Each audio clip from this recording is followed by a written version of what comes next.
All right, so Dan Hooker just did what Dan Hooker does again with his fight against Gilbert Burns at the UFC early prelims. UFC 226 early prelims. He just basically just knocked this guy out. He actually, in my opinion, he pulled a Masvidal. He pulled a game bred and he knocked him out twice. In my opinion, he knocked him out twice. But, Gilbert Burns still had a little bit of, all the cobwebs weren't really, weren't knocked out. So it wasn't like late stoppage or anything like that. But it was a good fight, actually. Dan Hooker never comes out and looks like he's a good fighter. He never comes out and necessarily looks like he's a killer. He never comes out and looks like he's going to knock you out. He just looks like a regular guy. He really looks like a regular dude. When he was at featherweight, he definitely looked big for the weight class. He looked incredibly tall and rangy for the weight class. So that was usually a problem. But at this weight class, he looked the same. He looked the exact same to me. He looked huge. He looked much bigger than Gilbert Burns. But Gilbert Burns didn't look bad. I'll be honest. He came out. He looked good. He was charging. He was definitely aggressive and he was charging Dan Hooker.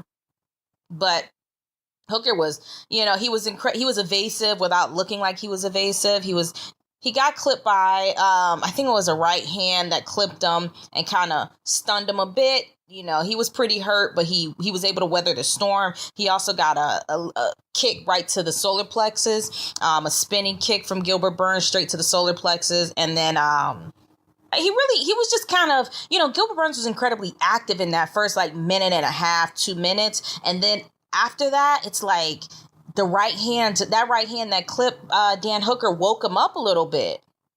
It woke Dan Hooker up because after that, it was like he just put on a boxing clinic for 30 seconds. After that 30 seconds, Gilbert Burns was knocked out twice.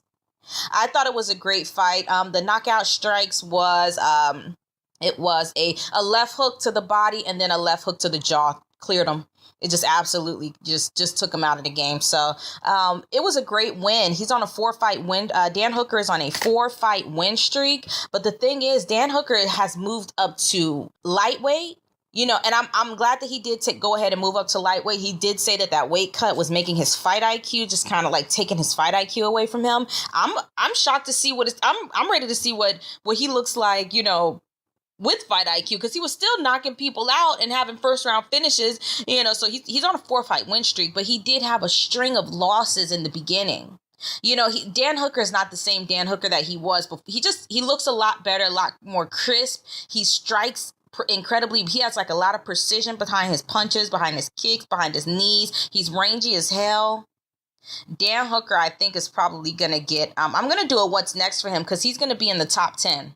After beating Gilbert Burns, he will be in the top 10. So I'll do a what's next for him just to get just to see, figure out that weight class. It's usually very difficult for people to get into the top 10 of the lightweight division.